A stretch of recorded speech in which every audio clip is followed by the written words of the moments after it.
다이소미입니다. 2024년 4월 10일 대한민국의 제22대 국회의원 선거는 더불어민주당을 중심으로 한 범야권의 압도적인 승리로 결정이 났습니다. 이로 인해 우리 삶에 어떤 변화 혹은 어떤 영향이 있을지에 대해 많은 생각들이 있을 수밖에 없겠죠.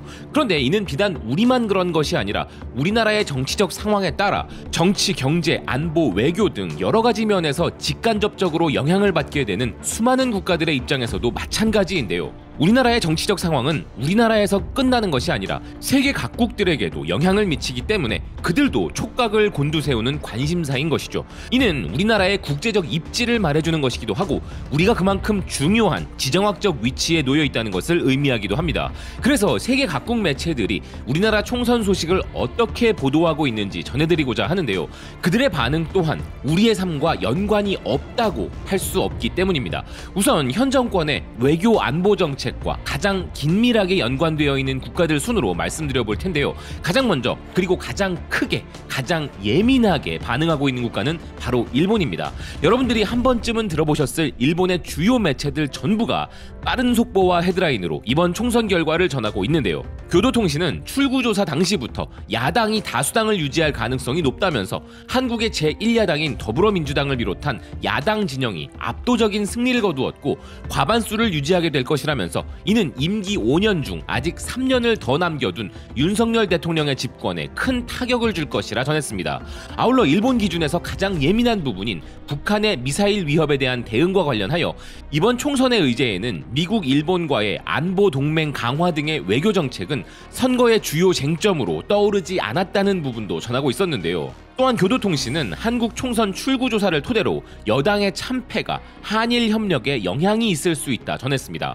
니케이 아시아 또한 한국 선거에서 윤석열 대통령의 여당이 참패했다면서 남은 임기 동안 구름이 드리워진 침체기의 가능성을 언급했는데요. 또한 윤 대통령은 2년 전 취임 이후 야당이 통제하는 국회에 의해 방해를 받았고 이제 그는 한국 민주주의 역사상 최초로 과반 의석을 확보하지 못하고 5년 임기를 전부 마치게 되는 대통령이 되었다 전했습니다. 또한 니케이는 이번 한국 총선의 여당 참패의 원인으로 윤 대통령의 독선에 대한 비판 여론과 고물가 등이 겹친 부분이 컸다 분석했고 또 다른 기사를 통해 여당인 국민의힘이 108개의 의석을 확보하여 현재 의석인 114개의 의석을 크게 밑도는 사태는 회피할 수 있었다고 이야기했는데요.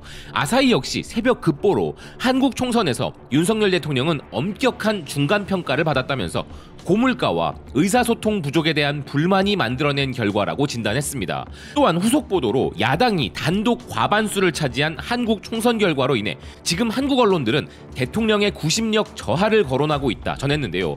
또 다른 매체 후지TV 뉴스는 일본의 관점에서 한일 관계의 악화 가능성을 이야기하면서 만약 일본과의 관계가 악화되면 북한을 염두에 두고 연계를 강화해온 한미일 3개국의 견고한 관계가 무너질 수 있음에 주목했습니다. 일본 TBS도 한국 야당의 압승이라면서 여당의 참패로 한일 관계 재건에 임해온 윤 정권에게 큰 아픔이 될 것이며 일본과의 관계 개선의 움직임에 영향이 나올 가능성도 있다 전했습니다. 일본 지지통신은 출구조사 당시 국회에서 상황을 지켜보던 여당 간부는 참패로 인해 얼어붙었고 최대 야당인 민주당의 간부는 윤석열 정권 심판이라는 민의 폭발의 결과라면서 웃었다 전했는데요. 그리고 약진할 전망을 가진 조국 혁신당에 대한 언급도 하고 있었습니다. 또한 한국 총선의 쟁점은 대일 관계가 아니라 경제나 물가에 대한 관심이었다고 분석했습니다. 그리고 윤 대통령이 국정쇄신을 표명하였다는 것과 한덕수 총리를 비롯한 한국 정부 내각이 일제히 사의를 표했다는 것도 전했는데요. 또 다른 매체 마이니치는 야당의 3분의 2에 육박하는 기세로 대통령은 정부 운영의 동력을 잃고 레임덕이 시작될 수 있다 전망했으며 한국 최대 야당이 단독으로 과반수를 차지하여 윤 정권에 타격을 입혔다 이야기했습니다. 요미우리 또한 2027년까지 약 3년의 임기를 남기고 윤 대통령은 엄격한 정권 운영을 강요당할 것으로 보인다 전망했는데요. 일본은 이번 우리나라 총선의 결과로 인해 한일 관계가 흔들릴까봐 불안해하는 모습이었습니다. 한일 관계 개선은 그들에게 도움이 되는 것이었기에 이에 대한 불안 여론이 가장 크게 부각되고 있는 것을 알 수 있었는데요. 다음은 일본만큼이나 우리 정치 상황에 예민한 국가인 중국의 반응입니다. 중국의 CCTV, 신화통신 등의 관영 매체들은 한국의 제22대 국회의원 선거에서 제1야당이 국회 제1정당 자리를 계속 이어가게 되었다 전했습니다. 그리고 중국의 언론들은 한국 여당의 당대표는 물론 정부 고위 관료들의 사퇴 소식을 실시간으로 전하면서도 일본에 비해서는 무미건조한 속보 내용만 전하면서 특별한 견해를 표출하지 않고 있었는데요. 중국은 한국의 총선 결과에 대해 그저 관망하며 지켜보는 상황이었습니다. 일부 중국 매체들이 외신을 인용해 윤 대통령의 레임덕에 대한 언급을 하고 있는 것을 제외하면 중국에서는 아직까지 지켜보자는 자세가 부각되고 있었는데요. 되려 중국보다는 대만이 한국의 총선에 큰 관심을 보이고 있었습니다.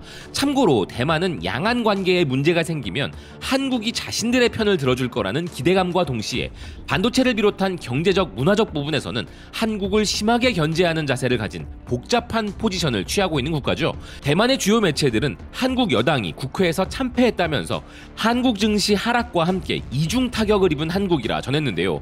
대만 매체들은 윤 대통령의 레임덕에 큰 관심을 보였고 이것이 중국과 대만의 관계에 미칠 영향에 대해 유심히 지켜보는 모습을 보이고 있었습니다. 그 다음은 우리와 뗄래야 뗄 수 없는 국가인 패권국 미국의 반응인데요.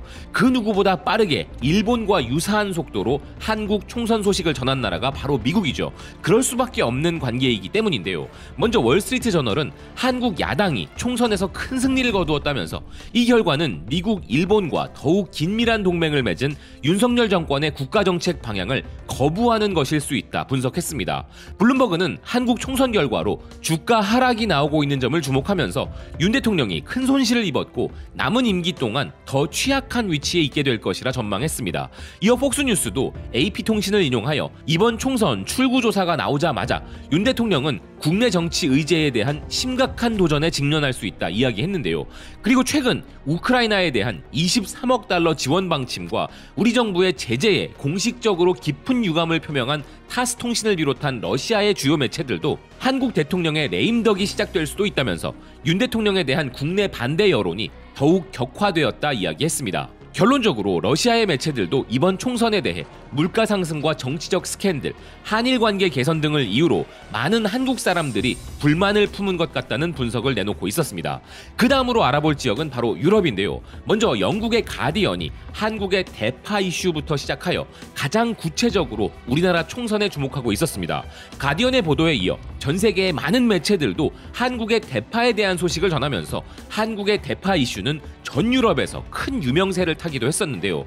현재 BBC, 로이터 통신 등 한국 지부를 가진 영국 주요 매체들은 야당의 대승과 여당의 참패 결과, 총리의 사의 표시 등 실시간 속보를 빠르게 전하고 있었습니다. AFP 통신을 비롯한 프랑스의 주요 매체들도 한국 야당의 압승 소식을 발빠르게 전하고 있었는데요.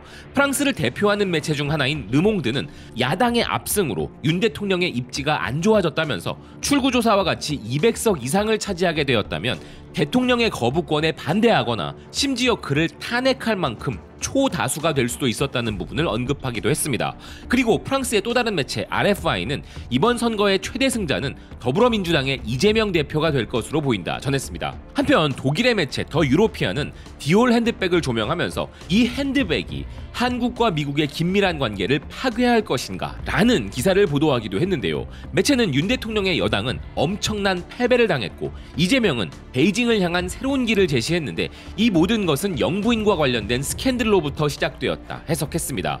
또 다른 매체 R&D는 한국의 이번 총선은 윤 대통령을 일찌감치 레임덕으로 만들었고 그가 이제 임기 말까지 집권할 수 있을지 의문이라는 견해를 보이기도 했는데요. 그 밖에도 대부분의 유럽 매체들, 우리와 경제 안보적으로 묶여있는 인도나 홍콩, 아랍, 브라질, 멕시코 등 전 세계 많은 국가들 역시도 우리나라의 총선 결과에 촉각을 곤두세우고 있는 모습이었습니다. 바이스톰은 어제 총선 당일에 간절한 마음으로 역대 최고의 투표율을 기원하였는데요. 놀랍게도 1992년 이후 역대 최고 투표율을 기록했다고 들었습니다. 이번 투표를 통해 무려 2,966만 2,313명의 목소리가 전해진 것이죠. 정부와 여야를 가릴 것 없이 이 땅의 정치인들 모두가 이번 총선 결과를 보며 국민의 목소리에 좀 더 귀를 기울이고 정치적 이득이 아니라 오직 국민들을 위한 정치를 해나가길 바라는 마음입니다. 시청해주셔서 고맙습니다. 또 뵙겠습니다.